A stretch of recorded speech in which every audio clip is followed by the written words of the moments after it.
आप देख रहे हैं श्री हरि कृपा आश्रम चैनल। संस्थापक स्वामी श्री हरि चैतन्य पुरी जी महाराज।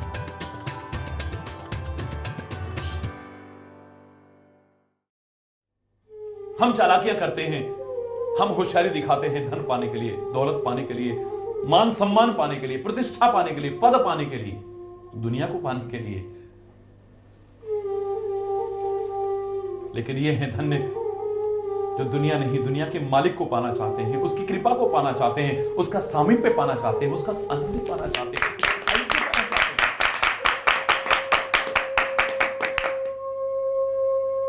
मांगी नाव न केवट आना। नाव मांग रहे हैं, केवट नहीं लेकर के आ रहा है। परमात्मा की आज्ञा को टालना। मेरे शायद विचार करेंगे तो चालाकियों का दौर समाप्त होने वाला नहीं। अकेला खड़ा हुआ है गंगा के किनारे, सब लोगों को समझा करके, मीटिंग करके, उनकी नावें दुबका करके वहां से भेज देता है। श्री राम कहते हैं नाव लेकर के आओ, मना कर देता है, नहीं लाऊंगा। कहि तुम्हार मरम में जाना, कहि तुम्हार मरम में जाना। तेरा मरम जानता हूं हे प्रभु। परमात्मा का जिसका कोई भेद न जान सका, उसका भेद केवट कह रहा है। नाव चलाने वाला केवट, गंगा के किनारे गांव में रहने वाला केवट, कि मैं तेरा भेद जानता हूं, कृपा करके जनाया होगा। लेकिन यहां पर लगता है वो किस भेद के लिए कहना चाहता है। हे प्रभु, तुम्हारी चरण धूलि छू करके पत्थर भी स्त्री बनकर के उड़ गया था। चरण कमल रज कह सब कहीं, मानुष करनी मूरी कछु अहि। आपके चरण कमलों की रज में लगता है कोई जड़ी बूटी है मनुष्य बनाने वाली। सारे लोग ऐसा कहते हैं, मैंने सुना है। जिसके छूने पर एक बड़ी सुंदर स्त्री बनी थी अहिल्या, और स्त्री बनना तो दूर, स्त्री बनकर के उड़ गई थी। पत्थर से तो कठोर नहीं है ना, ये तो लकड़ी की है हमारी नाव। पाहन तेरे काठ कठिनाई, छुअत शिला भई नारी सुहाई। आपकी चरण धूलि छूकर के शिला भी स्त्री बनकर के उड़ गई थी। और पत्थर से कठोर नहीं है हमारा काठ। अगर मेरी नाव भी मुनि की पत्नी बनकर के उड़ गई तो मैं तो सारे परिवार का इसी से पालन पोषण करता हूं और कोई धंधा भी नहीं जानता हूं। हे परमात्मा, मेरा परिवार भूखा मर जाएगा, मैं आपको नाव में बैठाने को हरगिज नहीं। यहां पर खाली नाव में ही बैठाना नहीं चाहता है, परमात्मा की सेवा का इतना ही अवसर पाना नहीं चाहता है, ये कुछ और भी चाहता है। क्या चाहता है ये आगे स्पष्ट हो रहा है। यद्यपि मैंने आपसे कहा था अहिल्या उद्धार के प्रसंग में बहुत वैज्ञानिक तथ्य है, जिसमें लोग शंका करते हैं कि आज के वैज्ञानिक युग में हम कैसे विश्वास कर लें कि एक पत्थर भी स्त्री बन सकता है। एक स्त्री पत्थर बन गई और फिर किसी ने चरण लगाए और वो फिर से स्त्री बनकर के उड़ गई। ये क्या तथ्य विहीन बातें हैं। What's the logic behind it? क्या लॉजिक है इसके पीछे? तो मैंने आपसे इतना ही कहा था कि कई बार व्यक्ति जो सच्चरित्रवान व्यक्ति होता है, धर्मात्मा व्यक्ति होता है, बहुत अच्छा व्यक्ति होता है, उस पर अगर कोई आक्षेप लगाया जाए, बहुत तीखा आक्षेप लगाया जाए, बहुत भयानक आरोप लगाने की कोशिश की जाए, कलंक लगाने की कोशिश की जाए, वो शॉक्ड हो जाता है, शॉक्ड हो जाता है, क्रियाविहीन हो जाता है, निश्चेष्ट हो जाता है। उसका ना कुछ खाने को मन करता है, ना पीने को मन करता है, ना बोलने को मन करता है, ना कुछ देखने को मन करता है, ना कुछ सुनने को मन करता है, ना कुछ विचार करने को मन करता है, ना कहीं जाने को मन करता है, ना कहीं से आने को मन करता है। वो पत्थर नहीं होता है, लेकिन पत्थर की तरह हो जाता है, और कुछ नहीं। आप भी कई बार मजाक में कहते हो स्टैचू, स्टैचू, स्टैचू की तरह होते हो, स्टैचू नहीं बन जाते हो आप। एक व्यक्ति कर जब इस प्रकार का एक आक्षेप लगे, कलंक लगे अहिल्या जैसी चरित्रवान महिला पर, जिसका कोई दोष नहीं, धोखे से उसके साथ यह क्रिया हुई, जिसने कोई जानबूझ करके कोई भी गलत क्रिया जीवन में करने की कोशिश न की हो, और उसका अंतर्यामी पति गौतम ऋषि सब कुछ जानने के बावजूद अगर उस पर आक्षेप लगाए, कलंक लगाए, तो इससे दुखद स्थिति एक स्त्री के लिए और क्या हो सकती है। वो जड़ नहीं हुई है, पत्थर नहीं हुई है, लेकिन जड़वत हो गई है, जड़ की तरह हो गई है, पत्थर की तरह हो गई, निश्चेष्ट हो गई। कुछ करने को मन नहीं करता है, कुछ कोई राम जैसा महामानव जब आता है, दिव्य मानव जब आता है, कोई महापुरुष आता है, उसको समझाता है इसमें तेरा कोई दोष नहीं है, तूने कोई अपराध नहीं किया है। संयोग से इस प्रकार की घटना घटित हुई है, उसके मन से जो अपराध बोध जागृत हो गया था उसे दूर करता है, उससे निश्चेषता खत्म करके फिर उसे सक्रिय करने की कोशिश करता है। अहिल्या उद्धार का प्रसंग यही सिखा सकता है। और क्या सिखा सकता है? जो बिल्कुल जड़वत हो चुके हैं, उनके अंदर चैतन्यता जागृत करते हैं, यही राम जैसे अवतार, राम जैसे दिव्य मानव, राम जैसे महामानव, जो अपने जीवन में बिल्कुल निष्क्रिय हो चुके, निश्चेष्ट हो चुके, कुछ करने को जिनका मन नहीं है, संसार से जिनके मन में बिल्कुल विरक्ति का भाव जागृत हो गया है, उन जड़वत लोगों को चैतन्यता प्रदान करने आते हैं परमात्मा, महापुरुष, वो दिव्य आत्माएं। अगर श्री राम के चरण धूलि छू करके पत्थर स्त्री बनती, तो मेरा एक प्रश्न था, 14 वर्ष तक श्री राम वनों में नंगे पैर चले हैं बिना चरण पादुका के, कितने पत्थर उनके चरणों के नीचे आए होंगे, कितने पर्वतों को उन्होंने पार किया, कितनी शिलाएं उनके चरणों के नीचे आए, स्त्रियां कितनी बनी हैं। परमात्मा चाहे तो पत्थर को भी स्त्री बना दें या कुछ भी बना दें और किसी को भी पत्थर बना दें, उनके लिए क्या मुश्किल है।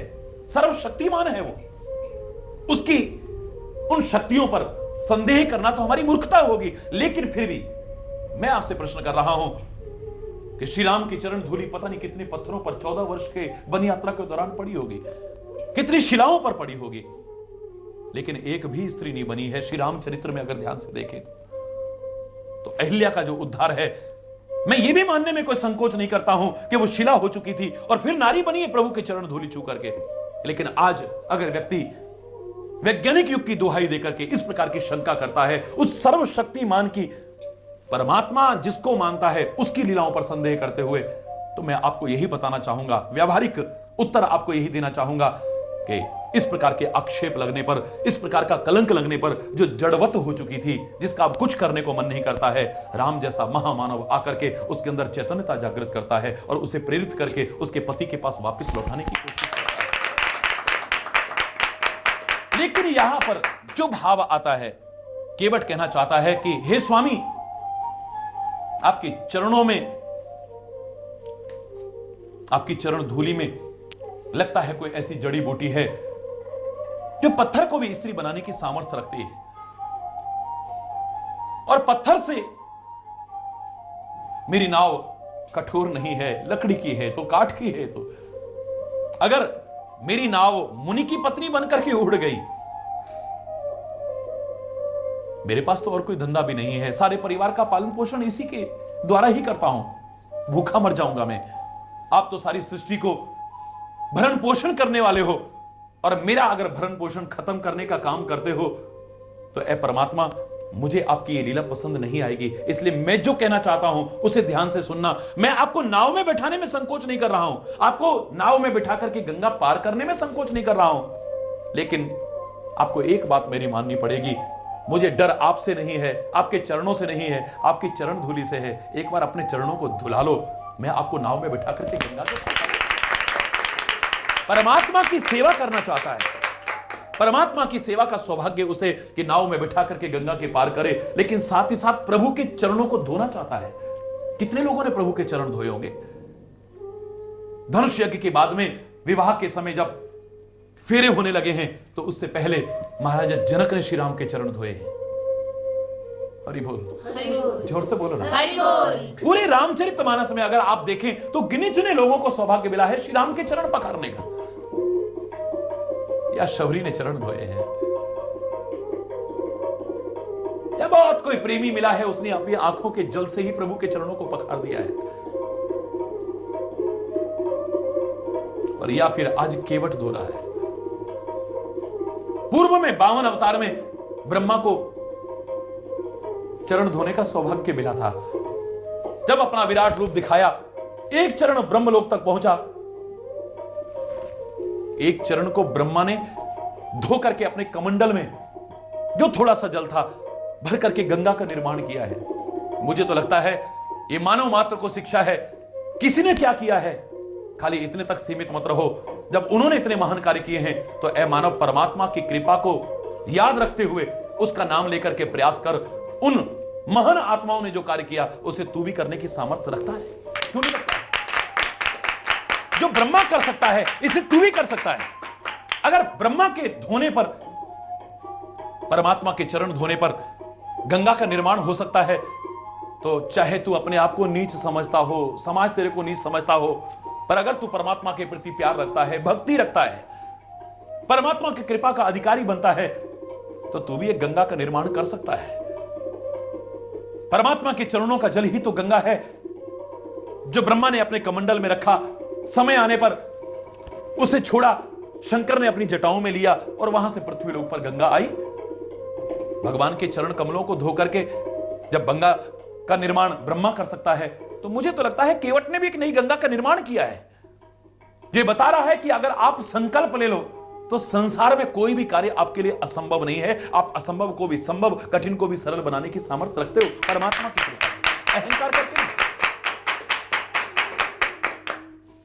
चरण कमल रज कह सब कहीं, मानुष करनी मूरी कछु अहि, छुअत सिला भई नारी सुहाई, पाहन तेना काठ कठिनाई, तरनी मुनि घरनी होए जाई, बाट परई मोरी नाव उड़ाई, एही प्रतिपालूं सब परिवारू, नहीं जानू कछु और कबारू, जो प्रभु पार अवस गाचहु, मोहि पद पदुम पखारन कहू। अगर आप पार होना चाहते हैं, मेरा कोई विरोध नहीं है, आपसे मुझे कोई भय नहीं है, आपके चरणों से कोई भय नहीं है, बस आपकी जो चरण धूली है उससे भय है। परमात्मा के सामने भय, परमात्मा तो प्रेम करने लायक हैं, उनसे भय कैसा? महापुरुष तो प्रेम करने लायक हैं, उनसे भय कैसा? सदगुरु तो प्यार करने लायक हैं, उनसे भय कैसा? भय अगर जीवन में हो तो अपने गलत कर्मों से भय हो, गलत मार्ग पर चलने से भय हो, तुमसे किसी का बुरा ना हो जाए, बस इससे भय हो। बाकी परमात्मा से भी भय करने की आवश्यकता नहीं। परमात्मा से भी तुम डरते तब हो जब तुम्हारे मन में गलत भाव आते हैं, तुम परमात्मा के प्रति दृढ़ विश्वास नहीं रख पाते हो, तुम्हारा चिंतन गलत हो जाता है, तुम्हारे कर्म गलत होने लगते हैं, तब तुम्हें डर लगता है। कभी भी गहराई से विचार करें, प्रभु से भी है। जहां पर पक्का प्यार होगा, सच्चा प्यार होगा, वहां पर डर नहीं आ सकता है, कभी भी प्रवेश ही नहीं कर सकता है। मैंने आपको एक बार उदाहरण सुनाया था ये कहते हुए कि मृत्यु से भी मत डरना। ऐ संसार के प्राणी, मृत्यु को याद अवश्य रखो, डरने से काम नहीं। जब आनी है आएगी, डर करके भी क्या करोगे? जहां आनी है आएगी, डर करके भी कहां भागोगे तुम? मृत्यु से डरने की आवश्यकता नहीं, मृत्यु को याद रखोगे तो तुमसे गलत कार्य नहीं होगा। देखो, एक दिन हमने भी मर जाना है, सब यही रह जाएगा। किसी का बुरा करने की कोशिश नहीं करोगे, किसी का अहित करने की कोशिश नहीं करोगे, किसी को नुकसान पहुंचाने की कोशिश नहीं करोगे, किसी का हक छीनने की कोशिश नहीं करोगे, किसी का दिल दुखाने की कोशिश नहीं करोगे, कुछ गलत करने की कोशिश नहीं करोगे, अनर्थ करने की कोशिश नहीं करोगे, अन्याय या अधर्म करने की कोशिश नहीं करोगे। मृत्यु से डरो मत, मृत्यु को याद रखो। इसी तरह से मैंने आपसे कहा था कि प्रभु से भी डरो मत, प्रभु को याद रखो और प्रभु से प्यार करो। जीवन का नक्शा ही तुम्हारा। बहुत से लोगों को बड़ा अटपटा लगा था। लोग तो कहते हैं अरे भगवान से तो डरो, परमात्मा से डरने के लिए तो हर कोई कहता है। ये हरि चैतन्य कौन सी नई बात कह रहा है कि प्रभु से भी नहीं डरना चाहिए? मैं सच बता रहा हूं, आप भी गहराई से विचार करोगे, इस बात को मानने को तैयार हो जाओगे। किसी भी धर्मात्मा व्यक्ति से कभी नहीं कहा अबे ओ भगवान से डरो। कोई दान पुण्य कर रहा है, उससे कभी किसी ने नहीं कहा होगा अबे ओ भगवान से डरो। किसी भूखे को कोई भोजन करा रहा होगा, उससे किसी ने नहीं कहा होगा अबे ओ भगवान से डरो, ये क्या कर रहे हो तुम। किसी का भला करने की कोई कोशिश कर रहा हो, उससे आज तक किसी ने भी नहीं कहा होगा अबे ओ भगवान से डरो। किसी के घर में शांति कराने की कोई कोशिश कर रहा है, उससे कोई नहीं कहेगा अबे भगवान से डरो, ये काहे को कर रहे हो तुम। अच्छे कर्म करने वाले को कोई नहीं कहेगा अबे वो भगवान से डरो।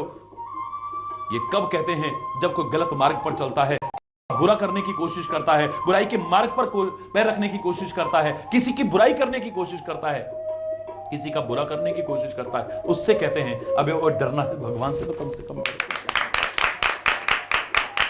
अरे भगवान से तो डरो कम से कम। तुम क्या कर रहे हो? ये तुम्हें भगवान का भी खौफ नहीं? किससे कहते हैं?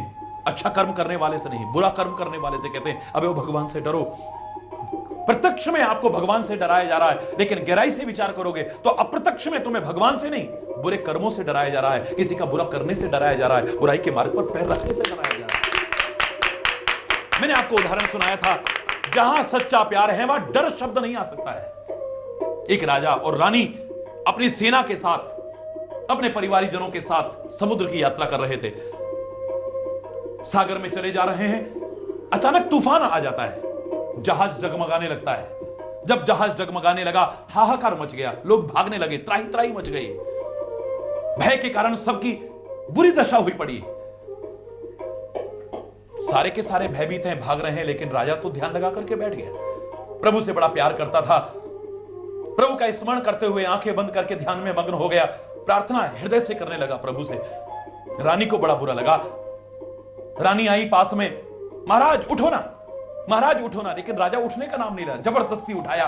पता नहीं तुम्हारा भगवान और तुम्हारा ये धर्म, मौका भी नहीं देखते हो। सारी दुनिया भय के मारे इधर उधर भाग रही है, देखो कितना बड़ा तूफान आया है, यहां मौत का साया मंडरा रहा है और तुम ध्यान लगा के बैठे हो। राजा कहता है रानी अगर मैं भागूंगा तो क्या ये मौत का साया जो मंडरा रहा है ये हट जाएगा? ये तूफान शांत हो जाएगा मेरे भागने से? ये जो नाव डगमगा रही है हम सबके भागने से, क्या ये ठीक हो जाएगी?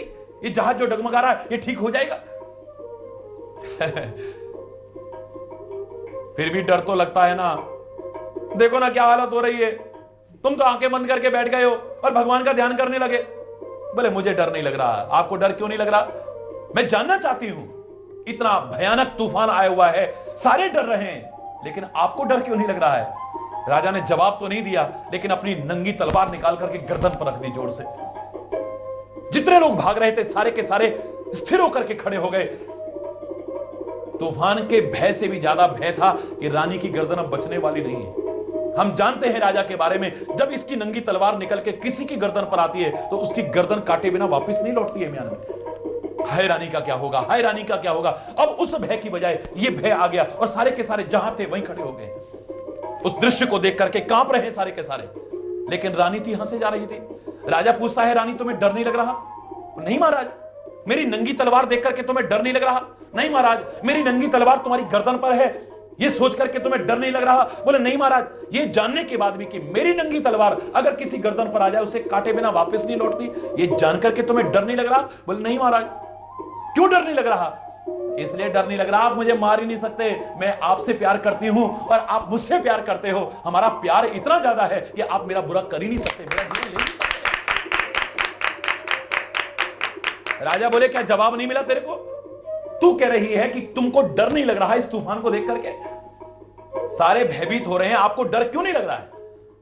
बोले जैसे मेरी नंगी तलवार जिसे देख करके ही सब कांप उठते हैं, तू नहीं कांप रही क्योंकि तू मुझसे प्यार करती है, मैं तुझसे प्यार करता हूं, तेरे को डर नहीं लग रहा। ऐसे ये तूफान, आंधी इत्यादि, भूचाल इत्यादि, ये सारी उसकी नंगी तलवारें हैं। लोग चाहे डरते रहें, पर मैं उससे प्यार करता हूं, वो मुझसे प्यार करता है, वो मेरा बुरा कर ही नहीं सकता। मेरे अंदर भी यही भाव है, मेरा बुरा कभी कर ही नहीं सकता है। मेरे मन में डर नहीं, प्यार में डर, सच्चे प्यार में डर। हरि बोल, जोर से बोलो ना, हो ही नहीं सकता है। हरि बोल। हरि बोल। जो प्रभु पार अवस गाचहु, जो प्रभु पार अवस गाचहु, मोहि पद पदुम पखारन कहु, मोहि पद पदुम पखारन। है परमात्मा, अगर आप पार होना चाहते हैं तो मुझे डर है आपकी चरण धूलि से। देखिए ये चालाकी है खाली, उसे कहां है डर? इतना प्यार करने वाला भयभीत हो सकता है कभी परमात्मा की चरण धूलि से? जिसे मिल जाए उसका तो जीवन तर जाए, वो डर कैसे जाए बताइए? वो डरेगा नहीं, वो तो तरेगा जिसे परमात्मा की चरण धूलि मिल जाए। हरि बोल। हरि बोल। जोर से बोलो ना। हरि बोल। अगर वास्तव में आप पार होना चाहते हैं तो अपने चरण कमल मुझे धोने की आज्ञा प्रदान करें। ये चालाकी है, इसी बहाने भगवान के चरण कमलों को धोना चाहता है, विभिन्न प्रकार की शर्तें लगा रहा है। उन्हें मालूम है कि यद्यपि परमात्मा का नाम भी भवसागर तक से पार करा सकता है, लेकिन मानव रूप में, और वो भी मर्यादा पुरुषोत्तम है, ये मानव के रूप में है, मर्यादाओं का पालन कर रहे हैं। ये चाहे तो एक पैर में सारी सृष्टि को नाप करके दिखा सकते हैं जैसे 52 अवतार में दिखाया, लेकिन ये ऐसा करेंगे नहीं, मर्यादा का पालन करेंगे। ये नाव में बैठ करके ही गंगा पार करेंगे। पार तो इनको होना ही है, क्यों ना जो लाभ उठाया जा सके उठा लूं मैं। हरि बोल। जोर से हरि बोल। पद कमल धोए चढ़ाए, नाव नाथ उतराई चहो। नाव में तुम्हें तभी बैठाऊंगा जब आपके चरण कमल धो लूंगा मैं। हरि बोल। हरि बोल। आप सोचोगे कि हमारे पास देने को ऐसे कुछ नहीं है? अरे कितने बाबा जी आ जाते हैं हमारे पास में, हम उनको ऐसे ही पार कर देते हैं। हरि बोल ना। हरि बोल। आप भी तपस्वी के वेश में हो, हम सोचेंगे एक बाबा जी को और पार कर दिया, एक चक्कर हमारा एक और फ्री में लग गया। ना उतराई चाहूं, मैं आपसे उतराई नहीं चाहता। आप सोचो कि मैं तुमसे कुछ पाना चाहता हूं, बस ऐसा भी नहीं कि मैं बड़ी भक्ति श्रद्धा से आपके चरण धोना चाहता हूं। मुझे तो अपनी नाव का डर है बस, और कुछ नहीं। देख कितनी चालाकी कर रहा हूं। कोई भक्ति श्रद्धा से आपके चरण नहीं धोना चाहता हूं। मुझे तो भय है कि आपकी चरण धूलि लग करके जिससे परिवार का पालन पोषण करता हूं, वो नाव कहीं उड़ ना जाए स्त्री बनकर के। बदले में कोई उतरा ही नहीं चाहता मैं आपसे। सारा जीवन कमाया है हमने, 2-4 बाबा जी को पार कर देंगे, कौन सी आफत आ जाएगी? हरि बोल। हरि बोल। मोहि राम राउर आन दशरथ, शपथ सब साची कहूं। सौगंध खा के कह रहा हूं मैं, अगर तुमने चरण न धुलाए तो जाओ फिर, चाहे जैसे पार हो जाओ, चाहे दशरथ की सौगंध खिला लो, चाहे हे राम अपनी सौगंध खिला लो, मैं तुम्हें नाव में बैठाने वाला मैं तुम्हें अपनी नाव में बैठाने वाला नहीं। चाहे दशरथ की सौगंध खिला लो, चाहे हे राम तुम्हारी सौगंध खा के कह सकता हूं, सत्य सौगंध खा के कह रहा हूं, मैं तब तक नाव में नहीं बैठाऊंगा। उसे पता दूसरी नाव को है ही नहीं, बैठेंगे तो मेरी नाव में। हरि बोल ना, जोर से बोलो ना। हरि बोल। बैठना मेरी नाव में ही है, तो जो शर्तें मनवा सकूं मना लेता हूं।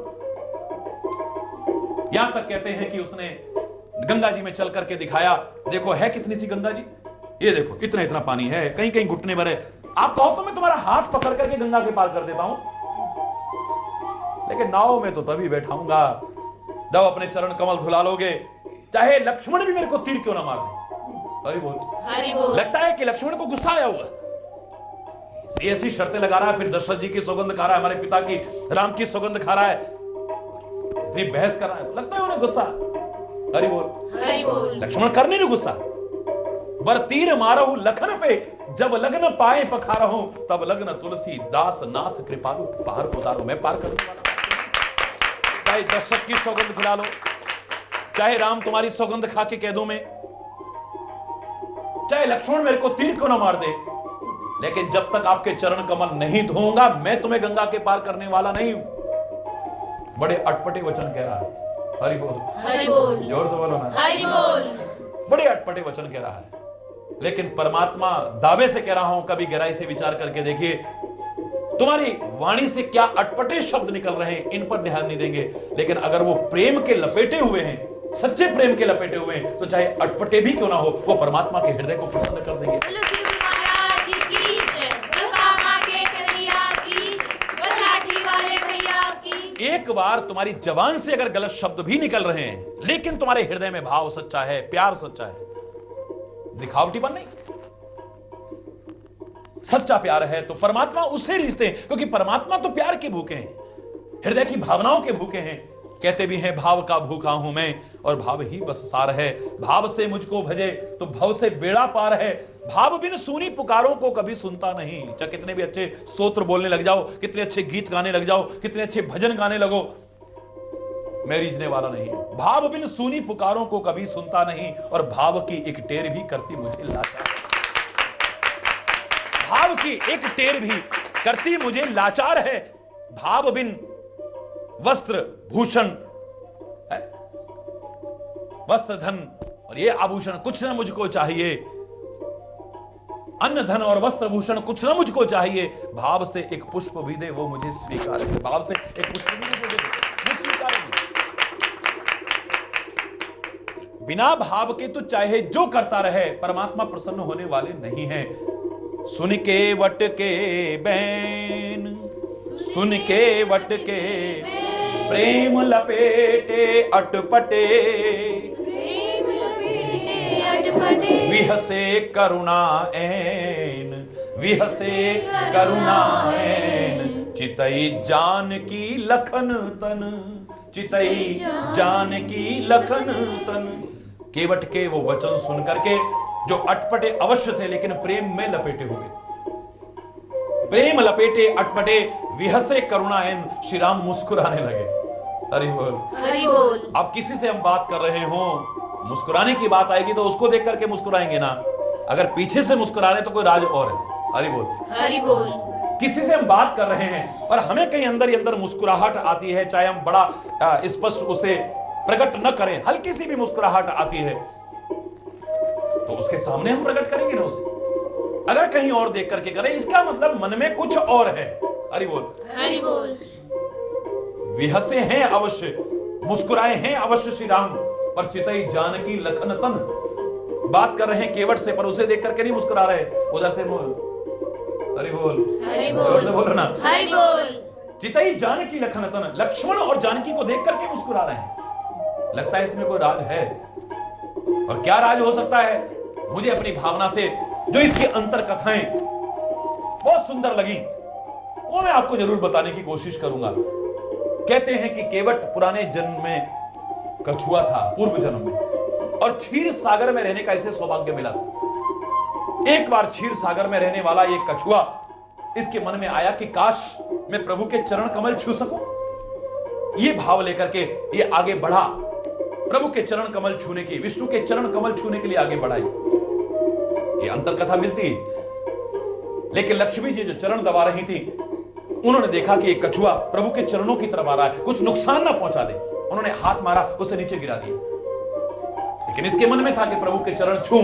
ये फिर से कोशिश करता है आगे बढ़कर के चरणों की तरफ। लक्ष्मी जी ने देखा ये फिर कोशिश कर रहा, उसने फिर उसे मारा और फिर नीचे गिरा दिया। कई बार उसने ऐसा किया, और लक्ष्मी जी ने इस भाव से कि प्रभु के चरण कमलों को ये कछुआ कोई कष्ट न पहुंचा दे, बार बार उसे गिरा दिया, चरण नहीं छूने दिए। शेषनाग देख रहे थे कि एक जीव मां लक्ष्मी को परेशान कर रहा है बार बार। उन्होंने जब देखा कि इस बार फिर ये उठ करके आया है, तो लक्ष्मी जी को इशारा करा कि आप कुछ ना करें। उन्होंने मारा फुंकार और उसे खत्म कर दिया। और कहते हैं अंत समय जिस भावना को लेकर के व्यक्ति शरीर को त्यागता है, आगे उसकी उसी पर गति निर्भर करती है। यम यम वापि स्मरण भावम, श्री कृष्ण भी कहते हैं, श्री कृष्ण भी कहते हैं गीता में, यम यम वापि स्मरण भावम त्यस्तन्ते कलेवरम तम तमे वैति कौन्तेय सदा तद भाव भावितः। जिस जिस भाव का स्मरण करते हुए ये जीव शरीर का परित्याग करता है, इस जीव की गति उसी पर निर्भर करती है। जिसे गांव में सरल भाषा में कहते हैं अंतमता सो गता। अंत समय में ध्यान जहां हुआ, आपकी गति उसी पर निर्भर करेगी। शायद इसीलिए सारा जीवन हमसे कहा जाता है कि परमात्मा का स्मरण करो। जो तुम स्मरण करोगे, अंतिम समय में ध्यान तुम्हारा वहीं जाएगा। कोई कहे कि अंत काल में अगर परमात्मा का स्मरण करते हुए हमारी मुक्ति हो सकती है, हमें परम गति मिल सकती है, तो सारा जीवन लेने की क्या आवश्यकता है? अंत समय में ले लेंगे ना। लेकिन अंत समय में परमात्मा का नाम मुख से किसके आएगा? जिससे सारा जीवन अभ्यास होगा। जिसका अभ्यास नहीं होगा वो अंत समय में नहीं ले सकता। सारा जीवन जहां तुम्हारा अभ्यास, सारा जीवन जहां तुम्हारा अभ्यास होगा, अंत समय में ध्यान तुम्हारा वहीं जाएगा। पुत्रों से अगर मोह है, तुम्हारे प्राण जाने लगे, मुख से भी वही वाणी आएगी, अरे मेरे बेटे को बुला दो, देखो पता नहीं आएगा नहीं आएगा, एक बार मेरे बेटे को बस एक बार बुला दो, ध्यान वहीं जाएगा। सारा जीवन अगर धन की तरफ लगे रहे, धन के लालच में लगे रहे, तो अंत समय में शब्द भी वही होंगे, अरे देखो उससे इतना लेना है, उसको इतना देना है, फलानी जगह मैंने इतना रखा हुआ है, फलानी जगह इतना रखा हुआ है, और देखो वो जो दीवार है ना उसके अंदर भी गाड़ के रखा हुआ है। हरि बोल, जोर से बोलो ना, हरि बोल। जिधर तुम्हारा सारा जीवन ध्यान होगा, अंत समय में ध्यान उधर जाएगा। इसीलिए शायद सारा जीवन लोग प्रार्थना करते थे कि देहांत काले तुम सामने हो, देहांत काले तुम सामने हो, बंसी बजाते मन को लुभाते, बंसी बजाते मन को लुभाते, गाता यही में तननाथ त्यागूं, गाता यही में तननाथ त्यागूं, हे नाथ नारायण वासुदेव, हे नाथ नारायण वासुदेव।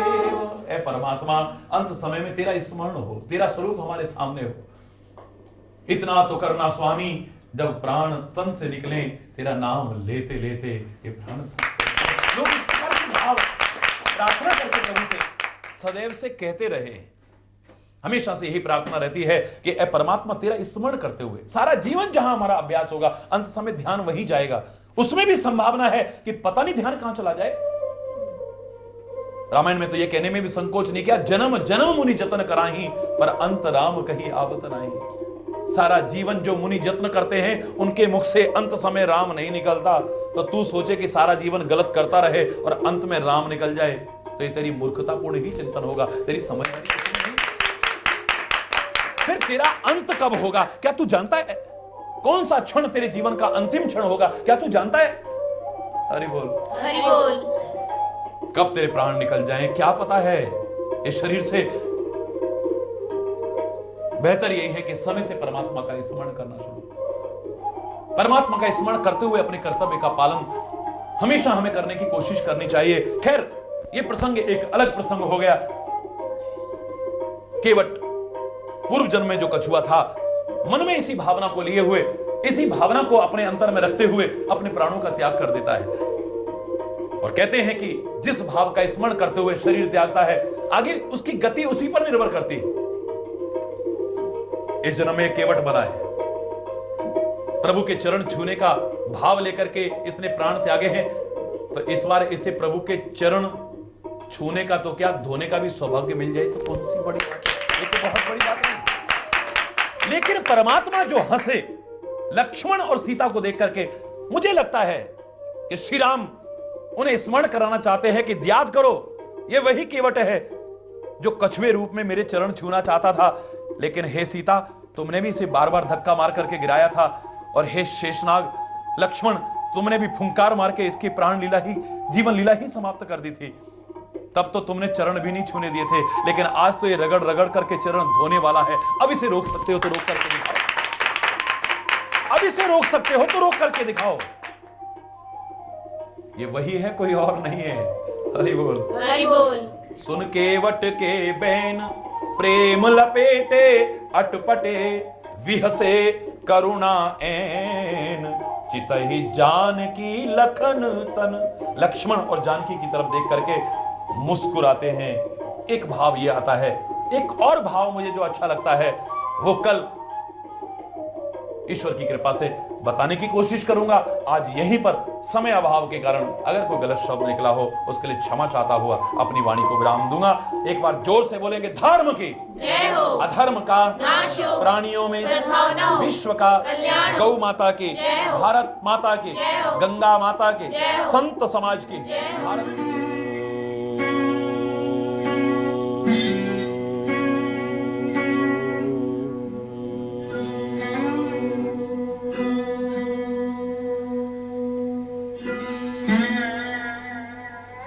हरि बोल, हरि बोल, हरि बोल। हरि बोल।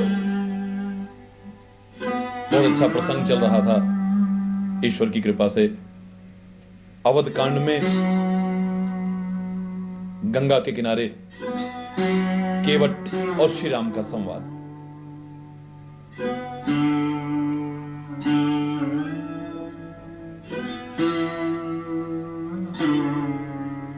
केवट के वचनों को सुनकर के, उसके प्रयास को देख करके कई बार लगता है कि बहुत चालाक व्यक्ति था। यद्यपि चालाक शब्द केवट के लिए अच्छा नहीं लग रहा है, लेकिन आज के माहौल को देखते हुए जो इस प्रकार के कृत्य गलत दिशा में करते हैं, आध्यात्मिक क्षेत्र में उन्हें प्रेरणा देने के लिए काफी महीने लगता है। हम चालाकी करते हैं धन पाने के लिए, वैभव पाने के लिए, संपदा पाने के लिए, मान प्रतिष्ठा पाने के लिए, पद पाने के लिए, संसार को पाने के लिए। लेकिन केवट अगर आप कहें कि चालाकी भी कर रहा था तो ये सब पाने के लिए नहीं, वो प्रभु का सानिध्य, प्रभु का सामीप्य, प्रभु की कृपा और प्रभु को पाने के लिए कर रहा है। और किसी तरह से नहीं कर रहा। सबको बुला करके कहता है, गांव वालों चले जाओ यहां से दूर, अपनी अपनी नाव दुबका करके।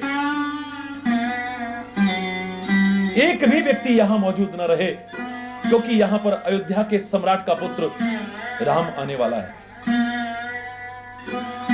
और मैंने सुना है कि उसकी चरणों की धूलि में कुछ ऐसा जादू है, कुछ ऐसी जड़ी बूटी है, वो पत्थर को भी छूती है तो स्त्री बन जाती है।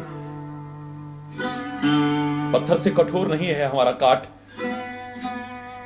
अगर ये स्त्री बनकर के उड़ गई, हमारे पास तो कोई और धंधा भी नहीं, कोई रोजगार नहीं है, सारे परिवार का पालन पोषण इसी नाव से हम करते हैं। भूखे मर जाओगे।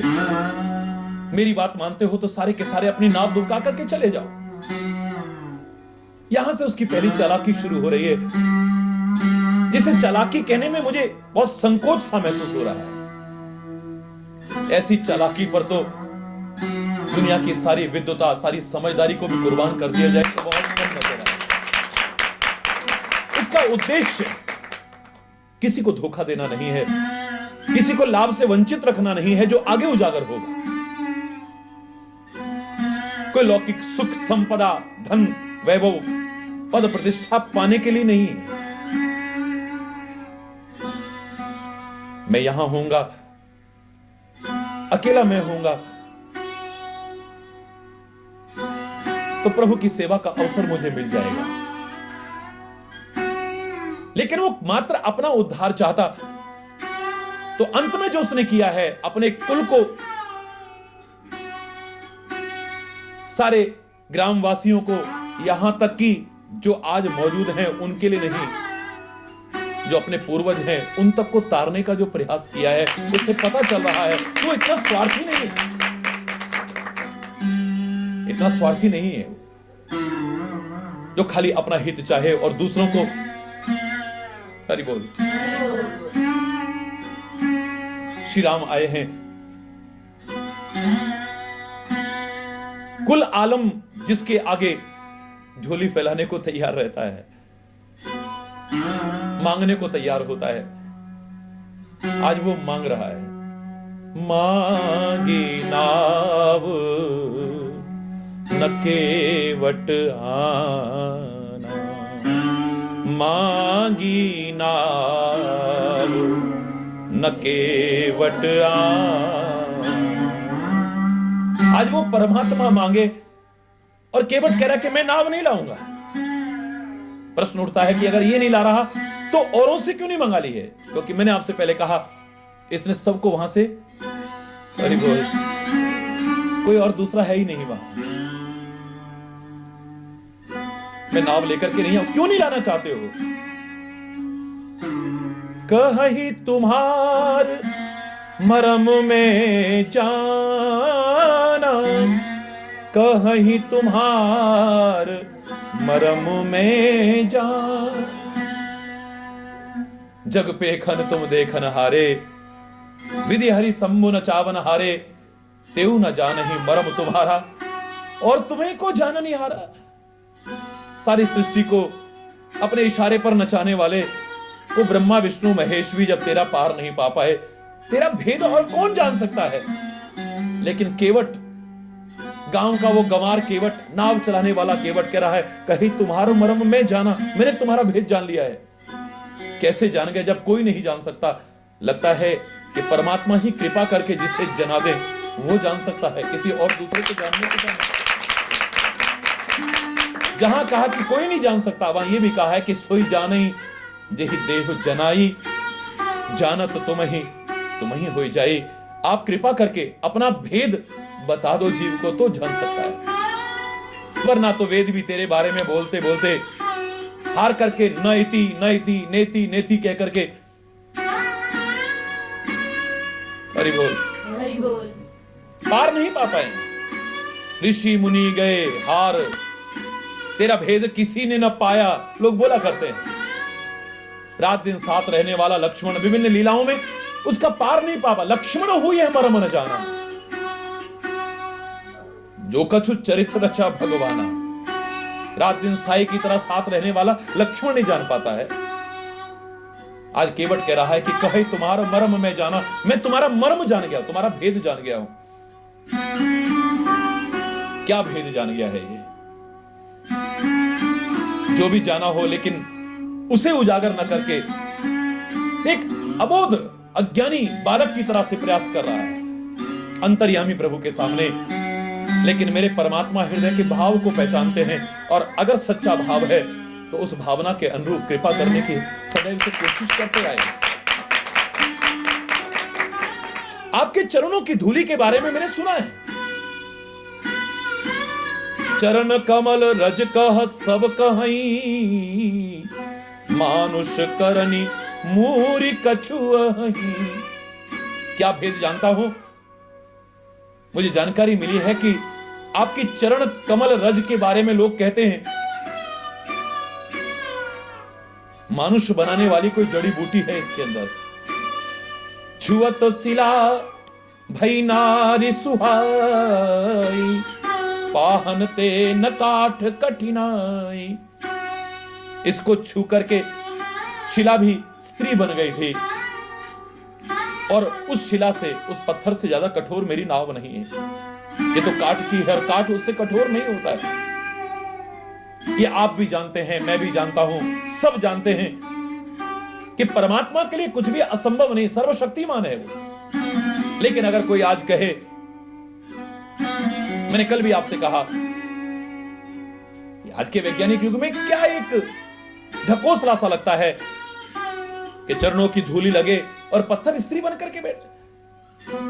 कोई किसी को शाप दे और वो पत्थर बन जाए, कोई आकर के चरण धूली लगाए, वो पत्थर फिर से स्त्री बन करके। क्या लॉजिक है इसके पीछे? मैंने आपसे इतना ही कहा था, ऐसा भी हुआ होगा, ऐसा भी हो सकता है, क्योंकि उसके लिए कुछ भी असंभव नहीं है। लेकिन अगर तुम्हारे समझ में ना आए तो बात फिर भी गलत नहीं है। ये कई बार बता चुका हूं कि कई लोग जीवन में कई ऐसी घटनाएं उनके सामने आती हैं, कई परिस्थितियां ऐसी सामने आती हैं, वो जड़ न भी होते हो पर जड़वत हो जाते हैं। किसी व्यक्ति, चरित्रवान व्यक्ति के चरित्र पर जब लांछन लगाया जाता है, आक्षेप किया जाता है, शॉक्ड हो जाता है वो। कई ऐसी घटनाएं होती हैं, आदमी एकदम से जड़वत हो जाता है, उसका कुछ करने को मन नहीं करता है, कुछ बोलने को मन नहीं करता है, कहीं आने जाने को मन नहीं करता है, किसी को मुंह दिखाने तक को मन नहीं करता है।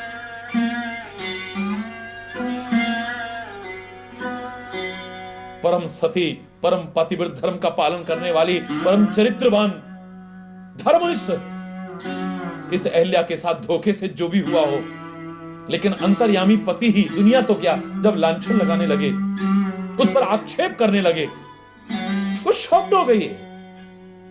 गौतम ऋषि तो सब कुछ जानते हैं, अंतर्यामी है, क्या इन्हें मालूम नहीं कि मेरा कोई अपराध नहीं है? जब मेरा स्वामी जो सब कुछ जानता है वही आक्षेप लगाए, तो शॉक्ड हो गई है वो पत्थर की तरह हो गई है, पत्थर न भी हुई हो तो। जड़वत हो गई है, निष्क्रिय हो गई, निश्चेष्ट हो गई है। कोई राम जैसा महामानव आता है, उसकी आत्मग्लानि को उससे दूर कराने की कोशिश करता है, अपने अपनत्व से, अपने विवेक के द्वारा, अपने विचारों के द्वारा, अपने चिंतन के द्वारा, अपनी कृपा के द्वारा, अपने अनुग्रह के द्वारा। और जो जड़वत हो चुका था, जो वो फिर से चैतन्यता उसके अंदर जागृत हो जाती है। अहिल्या उद्धार की कथा का इसके अलावा और भाव शायद आज के समय में और कोई नहीं है। जो जड़वत हो चुकी है, श्री राम आकर के उसे फिर चैतन्यता प्रदान करते हैं। तो उठो तुम आत्मग्लानि की आग में मत जलो, तुम अपने आप को निष्क्रिय मत करो, निश्चेष्ट मत रहो। तुम्हारी अंतरात्मा जानती है और परमात्मा भी जानता है। आत्मा की और परमात्मा की नजर में कोई अंतर नहीं है। अगर तुम्हारी आत्मा कह रही है कि तुम ठीक हो, तो मैं कह रहा हूं सारी दुनिया भी तुम्हें गलत बताए, तुम्हें चिंता करने की आवश्यकता नहीं। इस दुनिया ने किसको छोड़ा है? लेकिन यहां पर एक प्रश्न उठता है, अगर मात्र इतना मान लिया जाए कि श्री राम की चरणों की धूलि में कुछ ऐसा है जो पत्थर को स्त्री बनाने की सामर्थ्य रखता है, तो मेरे राम 14 वर्ष तक वन यात्रा के दौरान नंगे पैर चले हैं। अनंत पहाड़ पड़े होंगे, अनंत शिलाएं पड़ी होंगी, अनंत पत्थर पड़े होंगे, कितनों पर उनकी चरण धूलि लगी होगी, पर कितने नारी बन करके उड़े जरा आपके सामने। अहिल्या के बाद कहां पर ऐसा उदाहरण मिला कि श्री राम की चरण धूलि उन पत्थरों पर पड़ी हो और कोई नारी बन करके? हरि बोल, जोर से बोलो ना। हरि बोल। जो पाना चाहता है, मुझे तो लगता है कि परमात्मा के सामने हमारी ये क्रियाएं एक अबोध बच्चे की जैसी हैं, और अबोध बच्चे की क्रियाओं से परमात्मा रुष्ट नहीं हो सकते। जैसे माता पिता के सामने एक बच्चा किसी चीज को पकड़ करके यूं छुपाता है,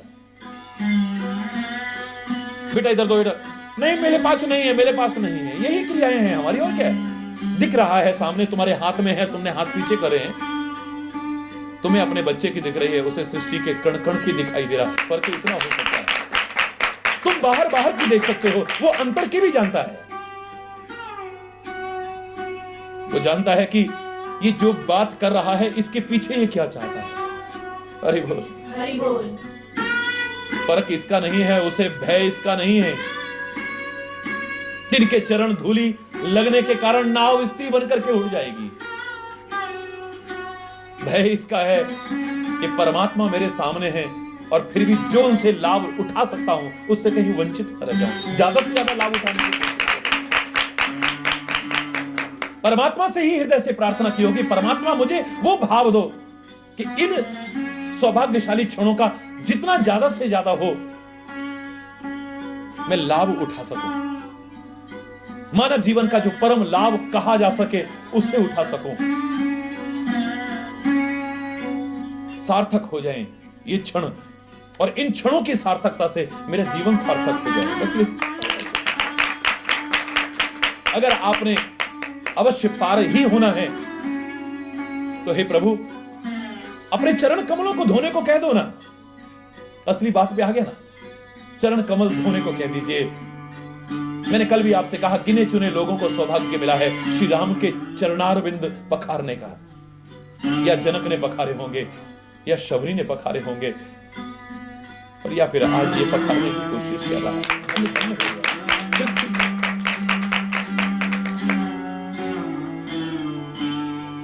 और एक बात और जो मैंने विशेष तौर से आपसे कही है कि इसे प्रसंग को विचार पूर्वक समझने के बाद में आप अपने मन में कोई हीन भावना मत लाइएगा कि आप गंवार हैं तो प्रभु की कृपा नहीं हो सकती है।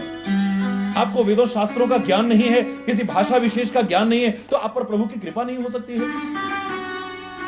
आप स्तुति बहुत सुंदर शब्दों में या सुंदर कंठ से नहीं कर सकते हैं, तो प्रभु की कृपा नहीं हो सकती है। परमात्मा और किसी चीज को ध्यान दे न दे, लेकिन तुम्हारे प्यार और अंतर के भावों को जरूर ध्यान देता है। वो अच्छे बना लो। तुम किसी भी जाति में हो, किसी भी स्थान पर रहते हो, तुम्हारे शब्द चाहे कुछ भी हो और शब्द ना भी हो तो चलेगा। हरि बोल। हरि बोल। बस अंतर में भाव हो। कहा भी है उसने, भाव का भूखा हूं मैं, और भाव ही बस सार है। भाव से भजे तो भव से बेड़ा पार है। भाव बिन सुनी पुकारों को कभी सुनता नहीं, और भाव की एक टेर भी करती मुझे लाचार है। लाचार अंतर में भाव बड़े सुंदर हैं। सेवा करने का सौभाग्य तो मिलेगा ही, प्रभु को नाव में बैठा करके गंगा पार कराने का, जिनका नाम भवसागर पार करा सकता है, आज मैं उसे गंगा पार कराऊंगा, और वो गंगा जो उन्हीं के चरणों से निकली है। क्या सौभाग्य है मेरे, मुझे मौका मिला है सेवा का। लेकिन इसके साथ ही साथ अगर मैं एक गंगा और निर्माण कर दूं तो अभिमान से नहीं, उसकी कृपा से, उसी से प्रार्थना करके। क्या है गंगा? प्रभु के चरण पखारे, और वो भी एक चरण ब्रह्मा जी ने जो थोड़ा सा जल था उसी के द्वारा पखार करके अपने कमंडल में रखा, उसी को शिव की जटाओं में छोड़ा, और वही शिव की जटाओं से गंगा के रूप में धरा को आकर के पवित्र करता रहा, कर रहा है, और आगे भी पवित्र करता रहेगा। और मैं अगर प्रभु के चरण पखारूं तो क्या एक नई गंगा का निर्माण नहीं हो सकता है? अजीब, तू चाहे तो सब कुछ कर सकता है। लोग तेरे को चाहे नीच समझते हो, निकृष्ट समझते हो, अज्ञानी समझते हो, मूर्ख समझते हो, गंवार समझते हो, लेकिन परमात्मा ने खुद कहा है, मैं देखता हूं प्यार और भक्ति भगतिहीन विरंच किन हो, सब प्राणिन सम प्रिय मोहि सो, और भगतिवंत अति नीच हो प्राणी, मोहि प्राण प्रिय असममानी। वो मुझे प्राणों के समान है। एक ब्रह्मा तो क्या, एक ब्राह्मण तो क्या, साक्षात ब्रह्मा भी क्यों ना हो, मेरी भक्ति उसके अंदर नहीं है, मेरे प्रति प्यार उसके हृदय में नहीं है, तो सब मेरे हैं, इसलिए सामान्य जैसे और प्रिय है वैसा प्रिय हो सकता है, विशेष प्रिय नहीं। भक्तिहीन ब्रह्मा भी मुझे विशेष प्रिय नहीं है, लेकिन भगतिवंत अति नीच हो प्राणी, नीच नहीं, अत्यंत नीच प्राणी भी मोहि प्राण प्रिय असमम बानी, वो मुझे प्राणों के समान प्रिय है। लोगों के मैं प्यार देखता हूं, भावना देखता हूं, भक्ति देखता हूं। हरि बोल।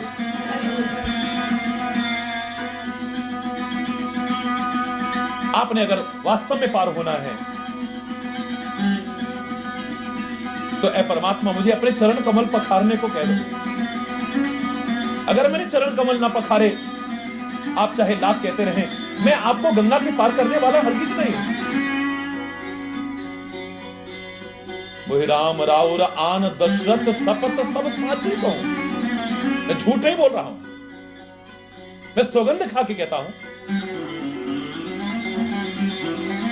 दशरथ की सौगंध खिला ले, मैं आपकी सच्ची सौगंध खा के कह सकता हूं, चाहे लक्ष्मण भी मुझे तीर क्यों ना मार दे, लेकिन अगर चरण ना पखारे तो मैं आपको गंगा के पार करने वाला हूं। जानता है गंगा के पार इन्हें जाना है, मर्यादा पुरुषोत्तम है, मर्यादा पुरुषोत्तम है, मानव के रूप में है, मर्यादा का पालन करेंगे। इनका नाम भी अपार भवसागर से पार करने की सामर्थ्य रखता है, लेकिन मानव की मर्यादा का पालन करते हुए नाव से ही पार होंगे। मेरी नाव में तो बैठेंगे ही अवश्य। इस सेवा के साथ साथ जितने लाभ और उठाए जा सके उनसे भी वंचित काहे करो, जितनी शर्तें मनवाई जा सके उससे वंचित क्यों रहूं मैं। ये मौका बड़ी मुश्किल से आया है, बड़ी मुश्किल से मौका हाथ आया, अब न छोड़ूंगा। बदल जाए जमाना चाहे, पर मैं मुख न मोड़ूंगा, कि दामन से लिपट जाना ये दीवाने की आदत है, मगर भक्तों को भी हर जुल्म सह जाने की आदत है। एक गीत के बड़े प्यारे भाव थे, एक गीत के बड़े प्यारे भाव थे, ये बड़ी मुश्किल से मौका, अब मैं अब इस मौके को अपने हाथ से जाने देने। मैं आपसे भी कह रहा हूं, आपको सौभाग्य मिला है, मानव का शरीर पाने का ये बड़ा अच्छा अवसर मिला है तुम्हें। जैसे पक्का फल एक बार वृक्ष से गिर जाए, डाली से गिर जाए, तो दोबारा डाली पर नहीं लगता है, उस डाली पर नहीं लगता है। लंबे चक्र में पड़ जाता है। सूखेगा, बीज बनेगा, बोया जाएगा, कितने बीजों में से कोई अंकुरित होगा, उनमें से कोई जाकर के पल्लवित होगा, कोई पौधा बनेगा, कोई वृक्ष बनेगा, फिर फल लगेगा। बड़ा एक लंबा चक्र प्रारंभ हो जाएगा। मेरे प्यारे बच्चों, मेरे भाइयों, मेरी बहनों, एक बार अगर ये सौभाग्य से मिला हुआ मौका तुम्हारे हाथ से निकल गया तो पता नहीं कब मिलेगा, और मिलेगा या नहीं मिलेगा कोई गारंटी नहीं। पता नहीं किस योनि में फिर भटकते रहें, या कितने चक्र के बाद में फिर ऐसा सौभाग्य मिले। ये जो सौभाग्य से मौका मिला है, यह अवसर मिला है, इसको अपने हाथ से गंवाने की कोशिश कभी मत करना। तुम्हें भी जो मानव का जीवन मिला है, यह सुअवसर मिला है, इसका पूरा लाभ उठाने की कोशिश करना। सत्संग अगर मिलता है सौभाग्य से, उस अवसर का भी पूरा लाभ उठाने की कोशिश करना। संत की, गुरु की शरण अगर तुम्हें मिलती है, उसका पूरा लाभ उठाने की कोशिश करना। सेवा का मौका अगर मिलता है, माता पिता की, बड़े बुजुर्गों की, वतन की, या किसी की भी सेवा का अवसर मिले, तो उस मिले हुए अवसर को भी अपने हाथ से जाने मत देना, पूरा लाभ उठाने की कोशिश करना। मेरे प्रभु आज मेरे पास आए हैं, ये अवसर कितने योग, कितने तप, कितने साधन करने के बाद भी पता नहीं सुलभ होगा या नहीं होगा। आज नहीं जाने दूंगा इसे अपने हाथ से। पद कमल धोए चढ़ाए, नाव न नाथ उतराई चहूं। आप सोचें कि मैं आपसे उतराई चाहता हूं? मुझे आपसे कोई पैसा नहीं चाहिए, बदले में मैं जो तुम्हें पार करूंगा उसका किराया भी तुमसे मांगने वाला नहीं हूं। मोहि राम राउर आन दशरथ, शपथ सब साची कहूं। बर तीर मारहु लखन पे, जब लग न पाए पखारहूं। तब लग न तुलसीदास, नाथ कृपालु पार उतार। नहीं उतारूंगा तब तक पार, चाहे कुछ भी क्यों ना हो जाए। हाँ, अगर तुम्हें मेरी नाव में नहीं बैठना तो ठीक है, मैं आगे आगे चलता हूं। आपके गंगा जी का एक चप्पा चप्पा मेरा देखा हुआ है, कहां कितना जल है मैं अच्छी तरह जानता हूं। तुम्हें डूबने नहीं दूंगा, मेरा हाथ पकड़ो, मैं तुम्हें ऐसे ही पार करवा दूंगा, लेकिन नाव में तुम्हें नहीं बैठने दूंगा, क्योंकि मेरा कोई और धंधा है। यही प्रतिपालहूं सब परिवारों, नहीं जानो कछु और कबारो। और कोई धंधा मैं जानता नहीं, भूखे मर जाएंगे हम लोग। और आपको ये शोभा नहीं देगा अगर मेरे पेट पर लात लगती है तो।